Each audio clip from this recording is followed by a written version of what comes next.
told that I couldn't rely on any kind of PowerPoint, so a lot of this would be just me talking and explaining things.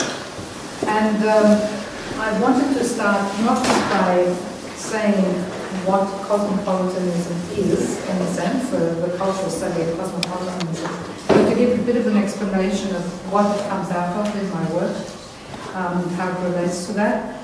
And what I'm trying to do in my project is to come up with a critical methodology for specifically interpreting cultural and literary texts in light of cosmopolitan theory, which has been around for several decades. But oddly, not so much in cultural terms. Okay, so the project provides continuity with my earlier work of constructing rationales as to why so-called multicultural texts and writers should be included in national literary studies as a matter of course. Taking into account the histories of migration over the last century, these speculations include diaspora studies and world literatures, all now provisionally assembled within the framework of globalization. So, caricaturing to some degree, cosmopolitanism is a kind of an antidote to globalization. It's a caricature. I should also have said that I can't remember if there's a title. Is there a title to my talk? It's a good question. Because the title is Back to the Future, Post-multiculturalism, Immanent Cosmopolitanism. And my first sort of section I've called The Politics of Prepositions. In essence, my argument is that these multicultural or ethnic artists who are assigned marginalized minoritarian perspectives provide a hinge between national cultures and globalization, as well as putting those concepts into crisis in the way that the hinge does. So to put it another way, if we think of national literatures as providing a basis for Ben Anderson's imagined communities, multicultural writers have always spoken to the nation, but have often been heard, if heard at all, as speaking from outside the nation, and not necessarily on behalf of the global. The anxieties provided by the foreigner or the guest, captured in terms like Gastarbeiter, have been represented in many ways.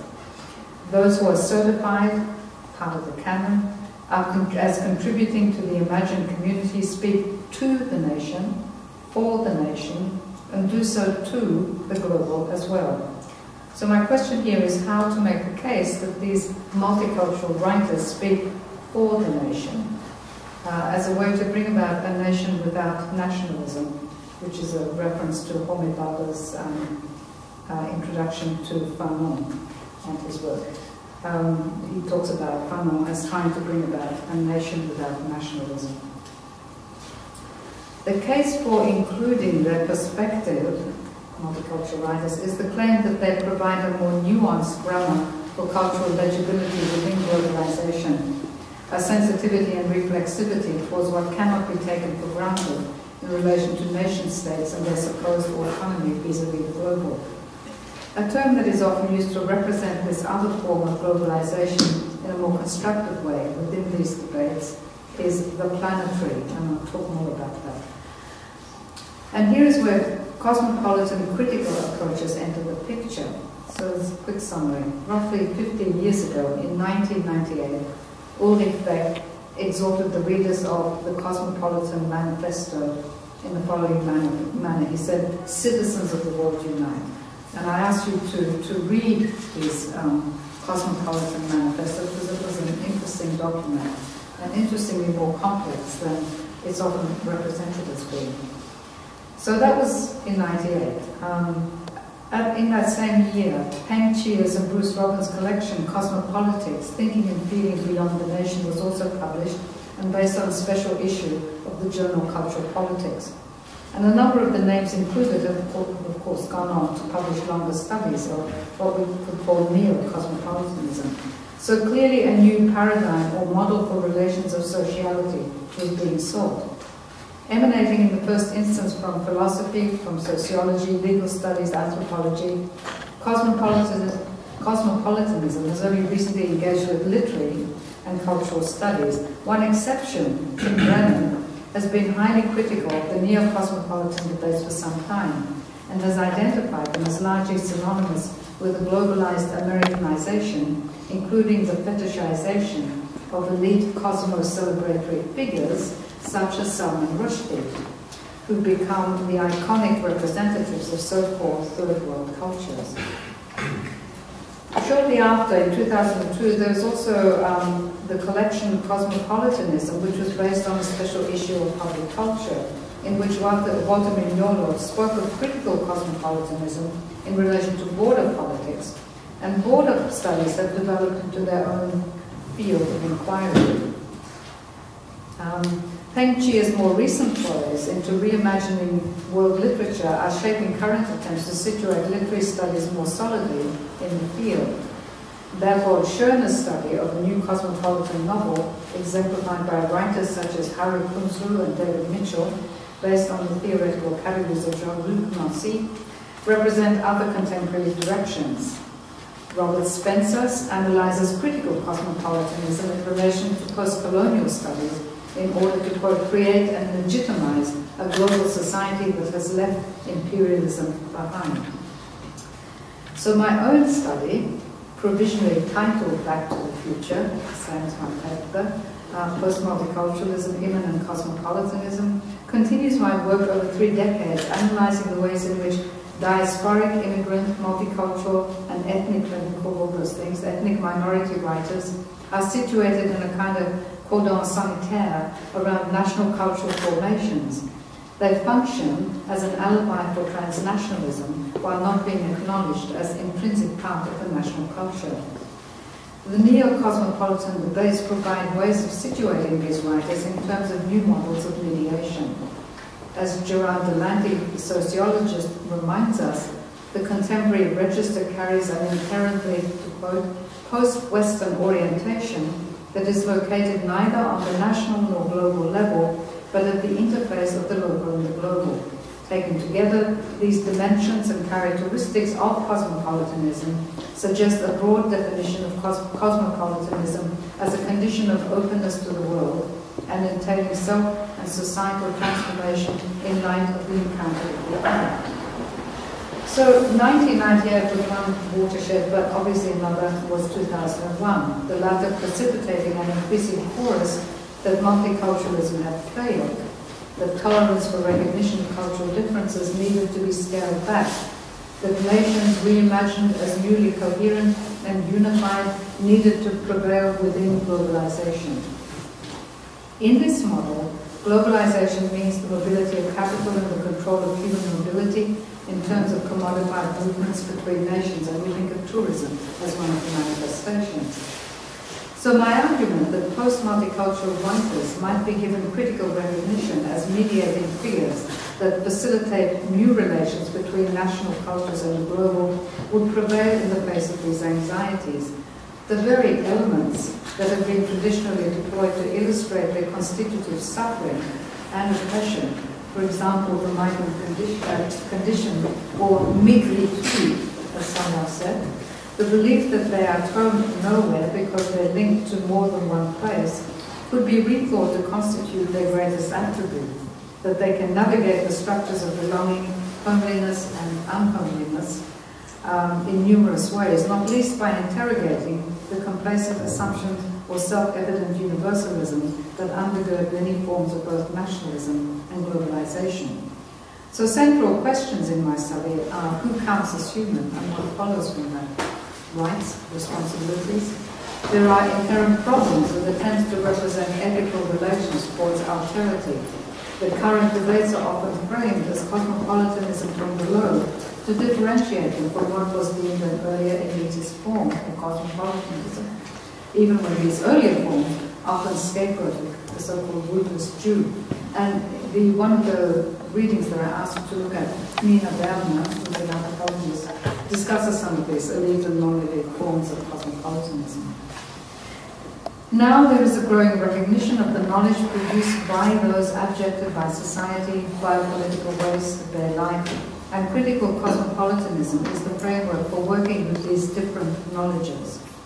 Attempts to recognize this are reflected in a proliferation of hyphenated terms such as vernacular, abject, vulgar, demotic, cosmopolitanism. There's many more, and I think Governor mentioned some of them. So now I'll go into a brief summary of how some of those dynamics, in my opinion, obviously, function within critical cosmopolitanism in relation to literary studies. So particular kind of dynamics prevail there that may not in other disciplines. One of them I've sort of called it the individual versus the community, because multicultural writers are often seen as writing on behalf of the community. So there's a lot of tension in literary studies between the idea of hyper-individualism of the author and the assumption that those who have been minoritized write on behalf of, both represent and are representative of, a group. But those dubbed canonical write on behalf of the dominant group is entertained with difficulty, although inroads have been made, for example, within feminist and post-colonial criticism. Within the constraints of transnational publishing, the privileging of the individualist author explains writers' dislike of being labeled multicultural or ethnic and so on. At the same time, critics of cosmopolitanism, or critics in cosmopolitanism, have alluded to the importance of rethinking the communal, because the risk, that's where Ulrich Beck begins, is that there won't be a planet remaining if this isn't done. The risks of climate change, etc., transcend the managerial capabilities of nations, much less individuals. Thus we have, for example, increasingly popular campaigns around the cultural commons. Kwame Anthony Appiah's version, and I sort of suggested that as extra reading because it's an easy read, and it kind of gives you in a nutshell what some of it was, at least 10 years ago. When he wrote his book based on that idea of contamination, produced his book. His version of the Cosmopolitan includes the recognition that we are all part of permeable, contaminated cultures. We are intertwined, and none may claim originary purity. While debates about citizenship, loyalty, and ethics focus on individuals, it is here that the planetary enters the debate. So, planetarity, citizenship, and the posthuman. In Paul Gilroy's version, the planetary is associated with becoming more reflexively critical of one's own culture by cultivating an estrangement from it. And he locates the blueprint in Montesquieu's Persian letters, comprising the perspectives of Muslim visitors to Paris in the 18th century. Gayatri Spivak's Planetarity speaks of, quote, an imperative to reimagine the subject as planetary accident rather than global agents. So in order to skirt the problems connected to imagining alterities, Spivak considers the planet from an outside vantage point as a way to emphasize that it is not up to the human subject to imagine the other. The moment the other is imagined into being, a hierarchy slides into place. So it's a little bit related to critiques of the politics of recognition. It's a similar kind of a dynamic. Instead, Spivak refers to the Islamic concept of haq, H-A-Q, as a birthright that confers the responsibility to care for others. I've asked various Muslim scholars I know, and they're a bit skeptical of this particular interpretation that she gives to haq. But if there are more kind of expertise in the room, we can discuss that. For her, it's very much a differentiated idea of responsibility that is inherent. And it's quite different from she differentiates it from the concept of rights. Arguing for the rights of others is dubious because it constitutively creates a gulf between those who have rights and those who don't. Such a process sets up an ethics inevitably haunted by an imperialist dynamic, whereas the concept of inherent responsibility to and for others sets up a different ethical dynamics. How one relates this conceptual apparatus to literary interpretations is a challenge. Spivak conveys it through Mahasveta Devi's novella Pterodactyl, via indigeneity and geological allochthonic demographic patterns. And allochthonic, one of the meanings for it is rocks that migrate. This reference brings us to the territory of the posthuman in relation to the new materialism, where rocks, for example, as well as mountains and rivers, have agency. In other words, whereas much of the cosmopolitan debates are concerned with rethinking notions of individualism as citizens, as having access to rights, to cultural franchise, there is another fruitful trajectory that links to debates concerning the posthuman, in which responsibilities are extended beyond traditional human ones. Reaching for frameworks of spatiality and temporality may help organize these challenges of translating ethical, political concepts into cultural literary. So I'll start with spatiality. It's very brief, obviously. While cosmopolitanism is often represented as anti-nationalist, it's also recognized that institutions attached to nations remain the primary ways to counter capitalist forms of globalization.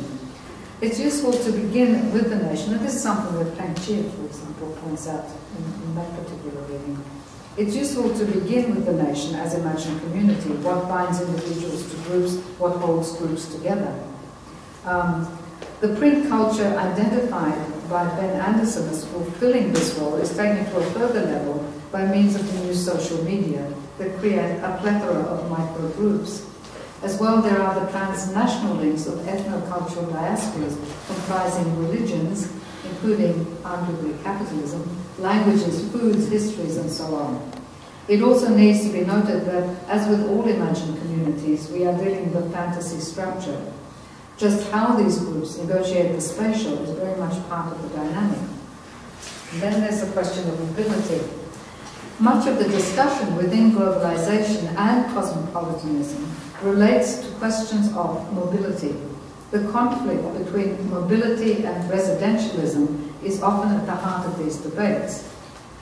As the cultural critic Nikos Papastagiadis writes, quote, "If culture can only find sustenance when it is rooted in a specific place, what is the fate of those cultures that must coexist in a common space, and what is the cultural identity of people who are on the move?" Furthermore, he says, the residentialist view of culture not only poses a negative slant on the impact of mobility, it also makes the gloomy prognostication that moving beyond one's place is to risk cultural exclusion. So there is a sense in which the unexamined assumptions concerning residentialism, rootedness, which one often finds within nationalism, are inherently deleterious to the kinds of mobility, actual and symbolic, that contributes to a cosmopolitan arts practice. Dimitri Vardoulakis casts an interesting light on these new matters in his analysis of nomos and nomos, of who has the rights to impose the law. For example, some commentators identify the nomos, which means the law, with an etymological split that depends on whether one puts the accent on the first or second syllable. In the first, nomos, it relates to the sedentary and the property, and the second, nomos, to the pastoral and the nomadic. This latter meaning has been taken up by Deleuze, for example, allowing him to develop his influential notion of nomadism. Others, such as political scientist Carl Schmitt, see the two terms as two aspects of the one phenomenon. As far as nationalisms are concerned, nomads and migrants remain suspect, including in their indigenous incarnations. For example, in Canadian and Australian cultures, national cultures. So consider texts such as Carol Phillips' A Distant Shore, in which an African asylum seeker, after many perilous journeys, comes to rest in an English village and constructs a complex identity only to fall prey to local racism. Or consider Chinamanda Adichie's recent Americana, a novel that looks at the distinctions between African Americans and American Africans in identifying differing forms of racism. The novel includes the very different trajectories followed by a Ghanaian student who studies in the US and the experiences of her boyfriend who enters the UK as an illegal immigrant and is deported back to the new Afropolitan Ghana. The tensions between legitimate and illegitimate mobility are at the center of these debates and are addressed in more detail, of course, in my longer studies. Okay, that's spatiality. Now, temporality. And the question of modernity or modernities. As the Beck reading points out, aspirational modernity is an element in all these debates. The advent of or tyranny of modernity within which European subjectivity wanders.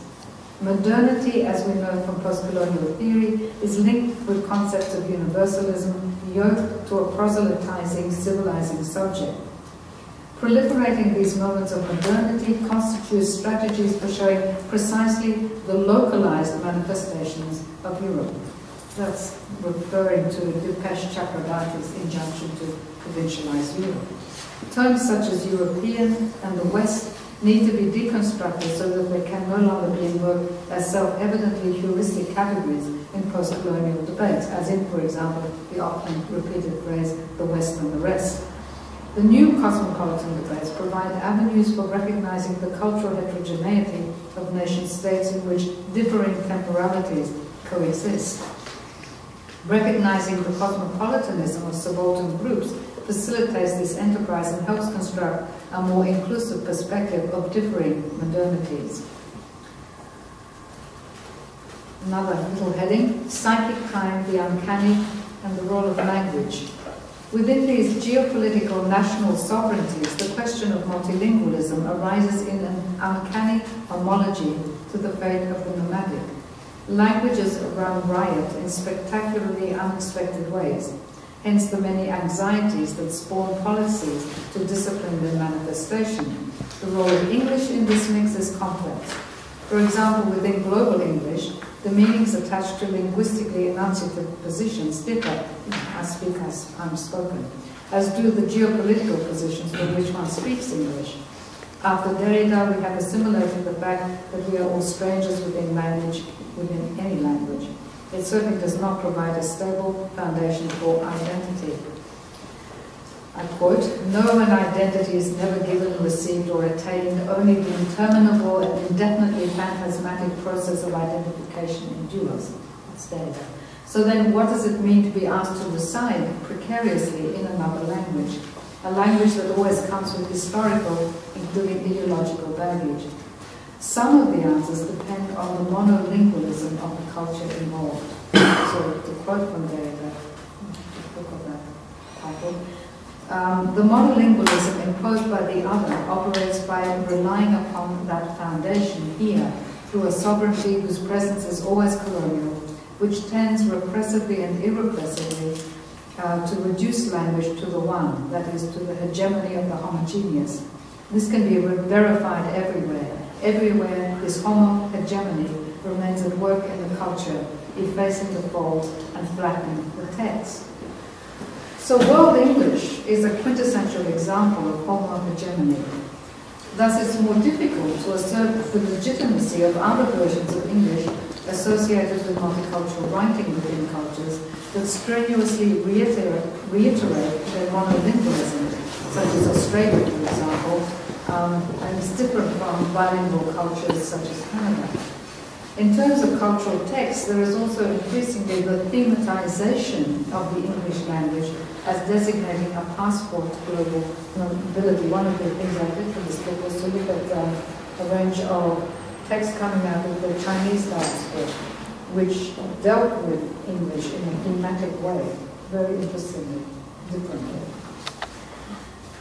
The everyday plays a role in these debates, is invoked a lot. So I'm just noting this in passing, that both cosmopolitanism and multiculturalism are currently analyzed in terms of the everyday. For example, how people live together or not on the street in demotic ways. For example, this approach underpins Paul Gilroy's concept of conviviality. While there are many productive elements in this development, I can also see that these manifestations of the global are in danger of reinforcing the old universalist parochialisms, particularly when they emanate from the former imperial centers. So what does literary cosmopolitanism offer? To some degree, these debates are circulating within the framework of new ways of conceptualizing world literature. As Peng Chia points out, quote, world literature is an important aspect of cosmopolitanism because it is a type of world-making activity that enables us to imagine a world. Paul Gilroy suggests that, quote, imagining oneself as a stranger might instructively be linked to actually becoming estranged from the cultural habits one was born into. And he cites the very productive example of George Orwell within colonial England. We can also think of texts that do comparable work, such as Toni Morrison's Plague in the Dark or Amitav Ghosh's In an Antique Land. One important question to ask is whether cosmopolitanism resides in the literary work or in a method of reading. Like Robert Spencer, I'm interested more in cosmopolitan readings than identifying cosmopolitan texts. Unlike Spencer, I'm not so much concerned with identifying post-colonial texts as ideal candidates for cosmopolitan readings as offering a cosmopolitan reading of so-called multicultural texts. As we've seen, different models are offered. Kwame Appiah suggests notions of infinitely intermingled cultures where contamination and mongrelization become terms of approval, and notions of cultural authenticity and purity are relinquished.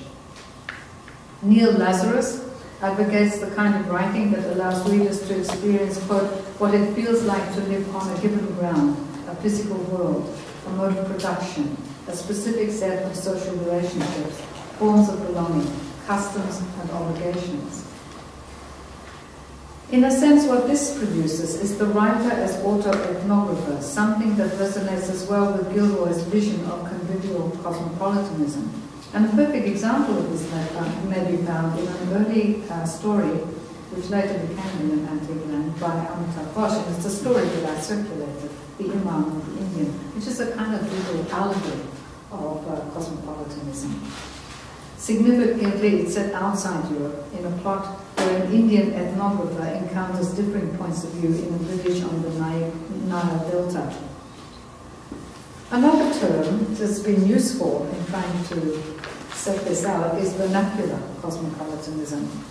Another way of signaling a difference from earlier forms of elitist or banal cosmopolitanism dedicated to consumption is the term vernacular cosmopolitanism. But what does it attempt to capture? Vernacular cosmopolitanism encompasses everyday cosmopolitanism as well as cosmopolitanism from below, a subaltern cosmopolitanism that makes claims for the recognition of the cosmopolitan nature interactions with globalization that are associated with groups that have been ruthlessly marginalized by nationalist enterprises, immigrants, refugees, asylum seekers, itinerant labor groups, seeking work across the world within the context of acute vulnerability. And I'm thinking here of the work of Peter Nyers and Imogen Tyler. The oxymoronic dynamic of that phrase, vernacular cosmopolitanism, reflects the double movement within these debates.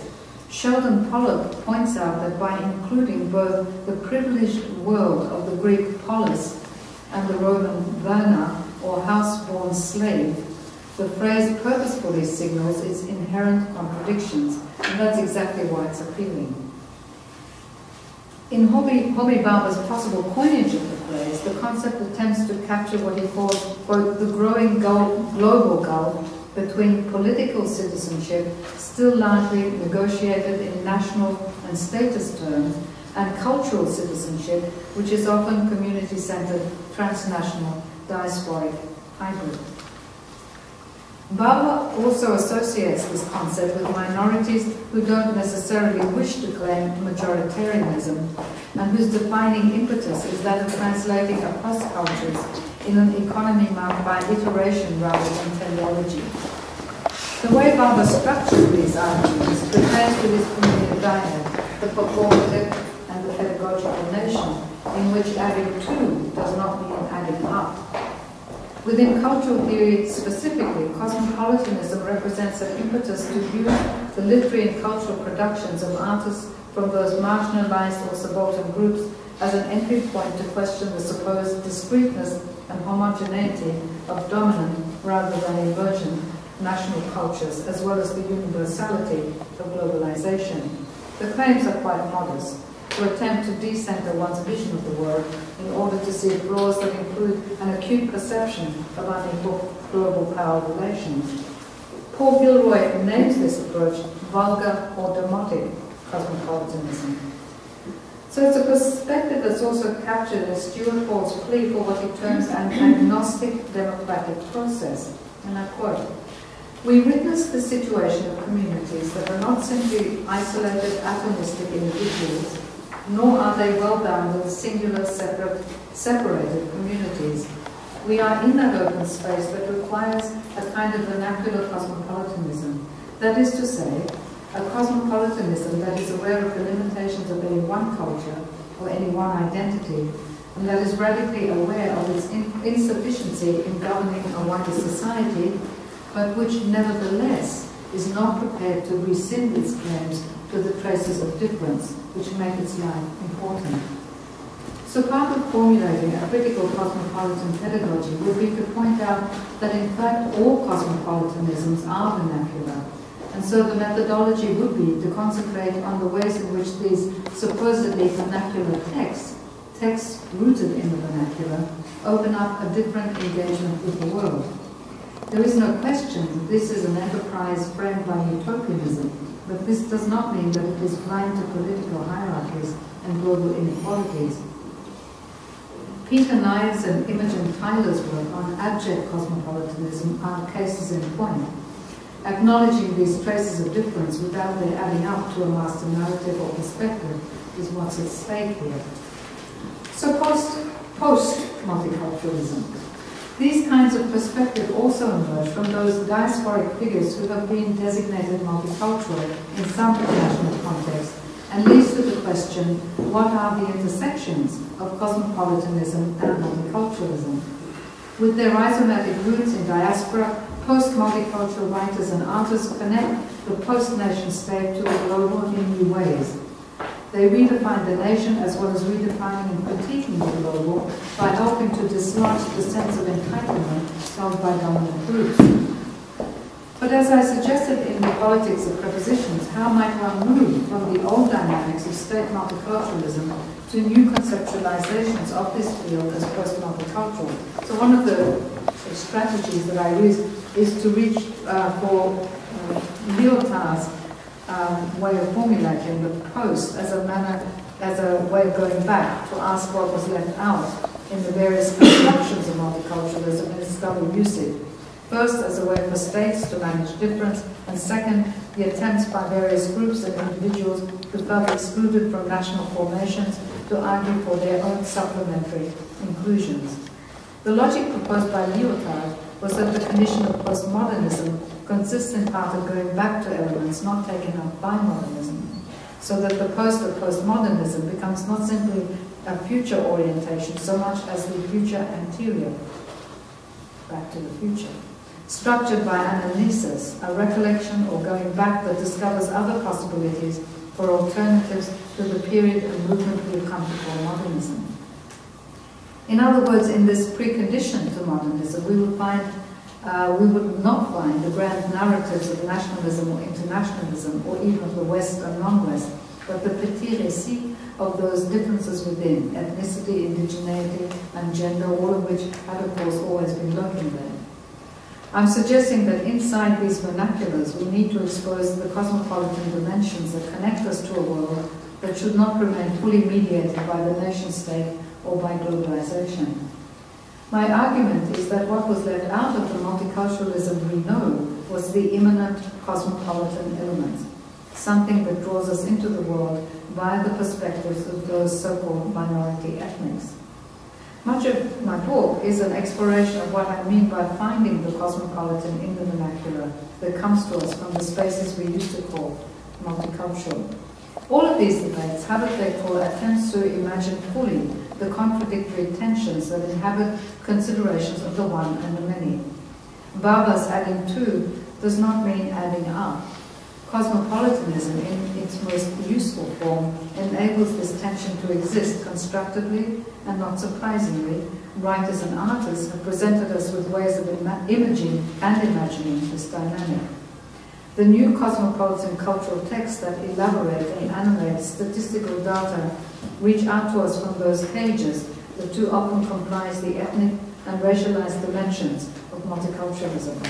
A critical methodology on cosmopolitan literature would deal both with post-multicultural writers who translate between very local and global sites, and those international writers who often write from metropolitan locations and offer a grammar to other cultures in terms of transnational cultural literacies. And the reason I set the short story by Amitav Ghosh, which I hope you had a chance to read, was that it does really present a kind of an allegory of cosmopolitanism in the figures of the ethnographer, the Indian, the Imam, and Khamis the rat. And it's interesting when you look at that, we meet first, the ethnographer goes in pursuit of the Imam, and then later meets up with Khamis the rat. And they present very different versions of what one could call a kind of quest for modernity, and particular versions of modernity, and the way it, in a sense, constrains the cosmopolitan. The Imam, if you recall, in this text, is reluctant to be quizzed on the ethnographer wanting to know about traditional medicines. And before he even meets him, the Indian is told that the Imam occupies an odd, sort of ambiguous space in the village. He is traditionally a barber and a healer as well as an Imam, but he's sort of relinquishing those kind of pursuits, and has been unsettled by reading a lot. So I thought that he reads a lot. What does he read? He reads politics, theology, and even popular science. When the Indian finally encounters the Imam, they don't have a very positive interaction. He doesn't respond very well to the idea of telling the Indian about his traditional medicines. He said, "Why do you want to know about that? That's not what is important. I've left these behind me. What's really important is this." And he goes to his room, his very untidy room, and pulls out a hypodermic syringe and some fire. This is where it's at. This is where the future is in giving injections. Everyone wants injections. After that frustrating encounter, the Indian meets Khamis the rat, who's, one of the fellahin who are don't have much. They have very little access to resources. But unlike his other kind of fellow villagers, the Indian had expected to encounter a very residentialist, in a sense, population. But what he encountered instead was people who had been on the move for a long time, and tells us that, amongst other things, the surname of Khamis the rat is actually represents the Sudan. So these people carry within them many, many journeys, even though in a sense they're located very much in what would stereotypically be seen as a non-modern village. But instantly, the Indian is drawn to Khamis the rat, and there's something that he responds to. Why is he called Khamis the rat? He's told because he likes to gnaw away at things. He likes to worry about things. So straight away they have a very confrontational encounter, which the Indian has become quite used to, saying, "Is it true that you burn your dead?" And his heart sinks because he's been through this many times. And he encounters at that moment a problem with language itself, because there's no word for cremation in Arabic. So to say burn your dead instantly conjures notions of burning wood or kindling. So when Khamis says, is there a shortage of kindling in your country? That's why you have to burn your dead. Very hard for him to kind of explain that it's not like burning wood or straw.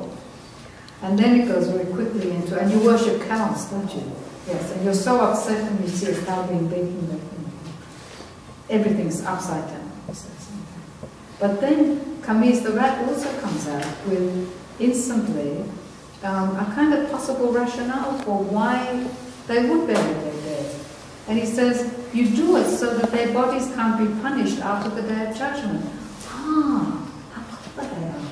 So for a moment, so he finds a solution for this rather terrible accusation. Okay. Then Camus invokes or asks the Indian to intercede because he actually wants the Imam to give his wife who's sick an injection, and he doesn't get on so well with the Imam, so he says, no, you intercede for me. And so the Indian goes again to go and speak to the Imam, and the Imam instantly confronts him with the same accusation. Why do you worship cows? And why do you burn the dead? Why are you so backward? Can't you go back and tell your people that this is just, you can't do it? Look at what they do in the West.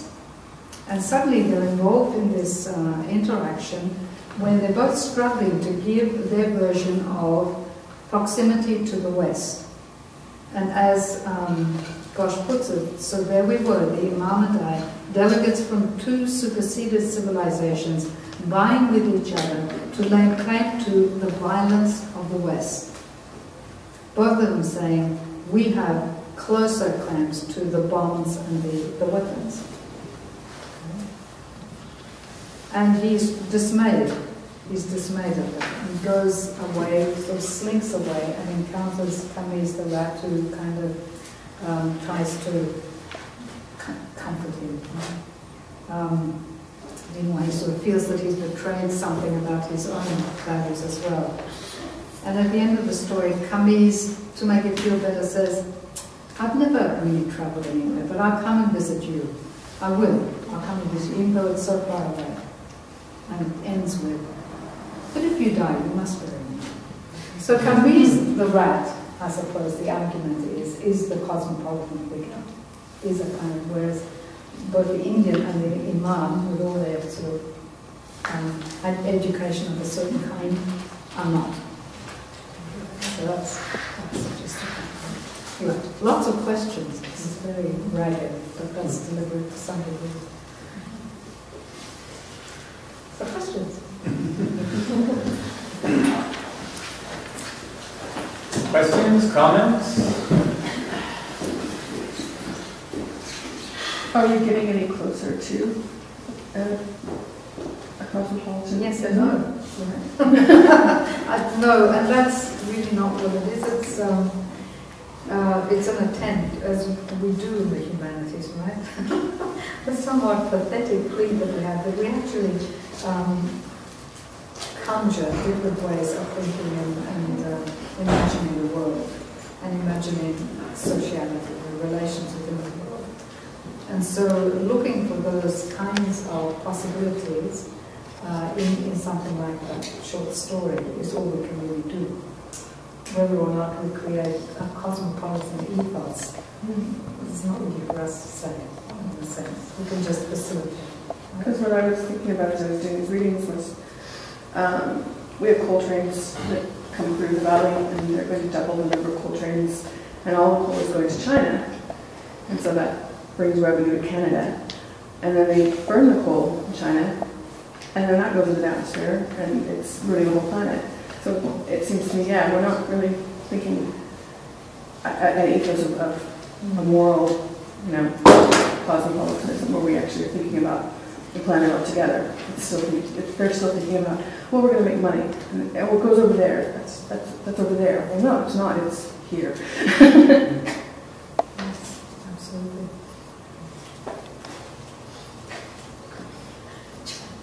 I'm so glad you included the story in the readings, and it seemed to me it's sort of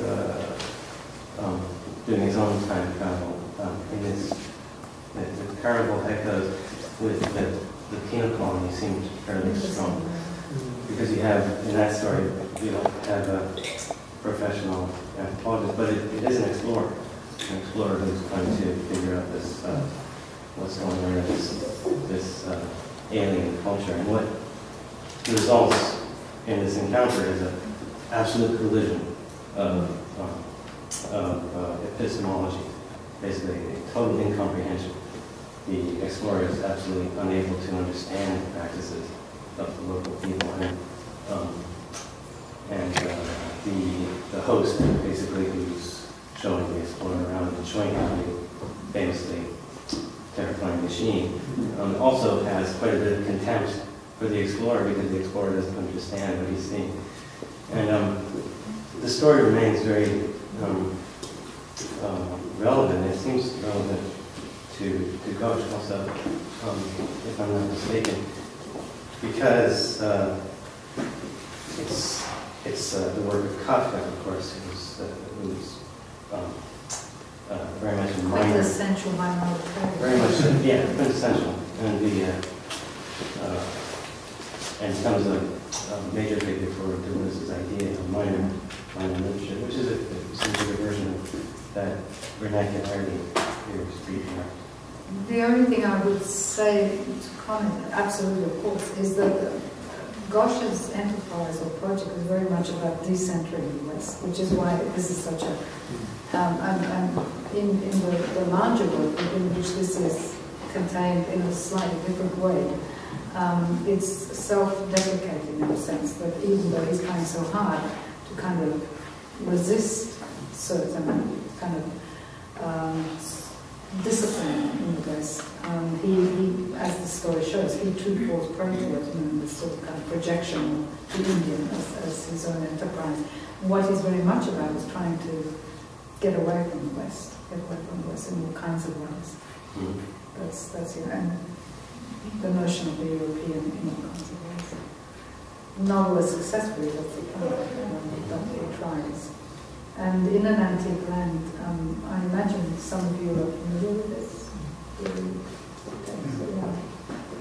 It's a very interesting, it's counterposed with a study of looking for the traces of a 4th century Jewish merchant whose documents were found in a Geniza synagogue, whose kind of archive was discovered in Cairo. And interesting, he sort of counterposes this narrative with the narrative of going into the Nile Delta. And some of those similarities, and a lot of similarities actually. And the fact that again, there is that sense of pre-European kind of travel and interaction and contamination of the Appia variety, which is more so even than contemporary versions. So it's very much that sense of, it's not as though we've changed anything. Perhaps we've gone backwards. All of these links, all of these interactions existed then in various ways. It's a very moving kind of story. Andrew had a question? It's fascinating to see how much variety there is in the discussion of cosmopolitanism. I'm wondering about the connections between earlier problematics that are similar. The word diaspora keeps coming back, and that reminds us of the fact that Jews were the outsiders in European culture for hundreds of years. And so there's quite a bit of discussion in the 19th and 20th century of the problems of being Jewish in a Christian culture. And I wonder, is there some connection or reference to this? Well, that's what in an antique land connects all the time. I'm sorry? That's what his larger text in an antique land, Ghosh's larger text, connects all the time, yes. The divisions between Judaism, Christianity, and Islam too, was very different. There was a very different dynamics operating in the 12th century as a result of these various connections and disconnections. So it's very much there, but differently. But do you mean in the larger domain of discussions of cosmopolitanism very much so? I'm thinking of theoretical issues that arose around the participation of Jews in modern culture, their assimilation, the creativity of marginal thinkers, Marx, Freud, so on. There's a lot of interesting things that were discussed. Writers like Saul Bellow, who emerges as a Jewish writer in the context of American culture, and fundamentally changes the ideas about that culture. Yeah, and one of the terms that was used, of course, in those earlier debates was Jews were, and it was a derogatory term, rootless cosmopolitans. Yes, and it was that image of the rootless cosmopolitan having no allegiance anyway, was seen rather than being a citizen of the world, which is the way it was used by Diogenes, a man who was a poet everywhere. It was more that because you're a poet, or because somehow you have links everywhere, you lack any allegiance. It was a kind of a derogatory way of conceptualizing it. So that was the negative critique, but there was a lot of positive discussion too. I don't know. So there isn't that much communication, I guess, between these different discourses. Yes, there is. Yeah. There is. Very much so.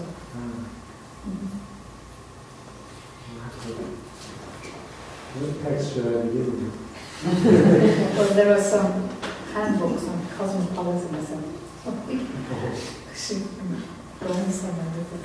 There exist, yes, these institutionalizations. Does kind of the conversation revolving around, I guess the question is, how is the current conversation of collapsing toward the idea of border imperialism factor into cosmopolitanism without kind of sliding into like a moral relativism, you know, where it's like if we collapse these borders and talk about positive difference, right? Like how do we not slide into just like absolute understanding, no direction towards redress and reconciliation? Yeah, it actually occupies a huge area. The question of how can we let go of human rights in a particular kind of way, within that somehow too much decentering of certain notions of human rights leads to a kind of moral relativism. Sheila Ben Habib has done some really interesting work on that in terms of the law, sort of international law. And what she points out is that rarely do those, and this in a way is part of the abject cosmopolitan realm, rarely do those who really are without rights are part of the discussion of human rights. And that's part of the problem. It's the same dynamic as the dynamics of constituting alterity, naming the other. It already sets up a kind of an imbalance, a power imbalance. That's part of the problem. In an abstract way, it's not, but in the way that it gets constituted, it's always problematic. That's the issue. What if the people that do not have the rights don't have that level of education to be able to even express themselves? I'm probably quite skeptical of this idea that people who are without, which is why Camus the rat is my ideal little parable, right? People without certain forms of education, everyone, I mean, people always are able to express themselves. Whether this is the concept of the subaltern, Spivak's the subaltern can't speak.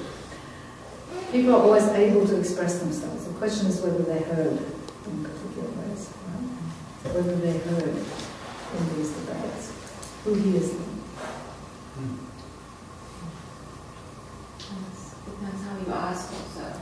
Because like, I don't know if this is relevant, but like recently I saw this debate about women driving in Saudi Arabia coming out, and many women were like, no, we don't care, we don't want.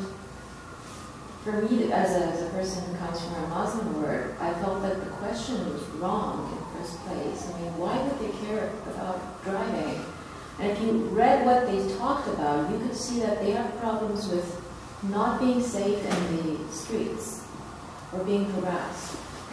So they were saying that they want to drive. I mean, the conclusion was that many were like, we want to keep to our own rights, we don't want your Western face.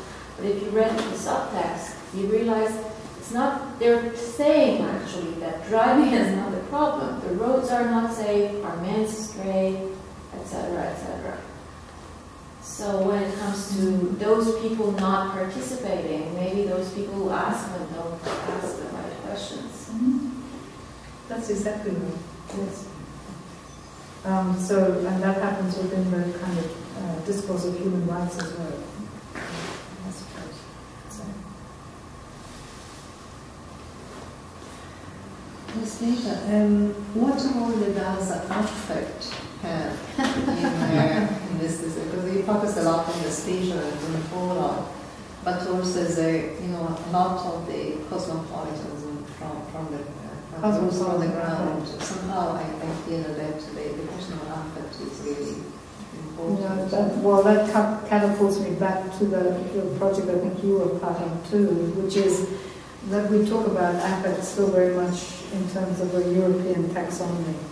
It's not something that we explore sufficiently, or that one is still in its early stages of people actually trying to think about affect in non-European ways. In fact, someone just sent me an article from Lebanon saying, could she come across some of this work? And she was very interested in trying to use affect in a context in relation to masculinities and mental health. That was not European in the way that it was kind of constituted. So I think affect is an enormously interesting element in there. But because, as I said, we're still trying to particular kind of versions of affect theory, it'd be interesting to try to move outside them with difficulty.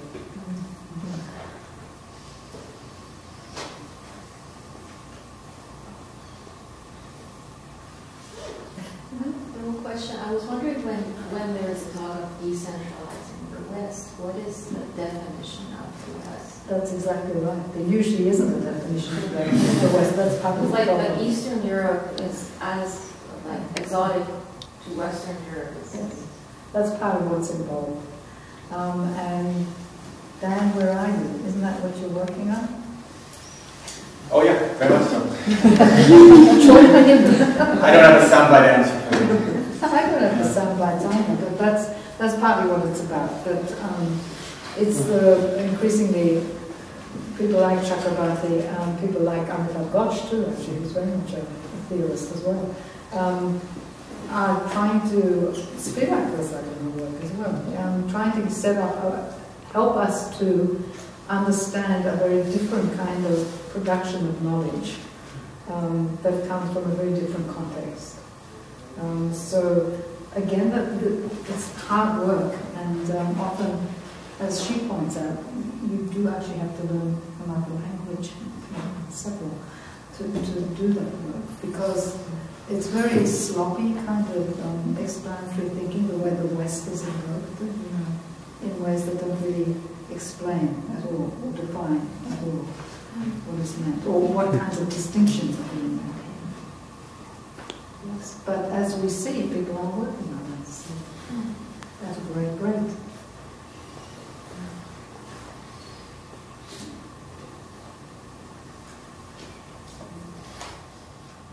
Okay, well, thank you so much, Sneja.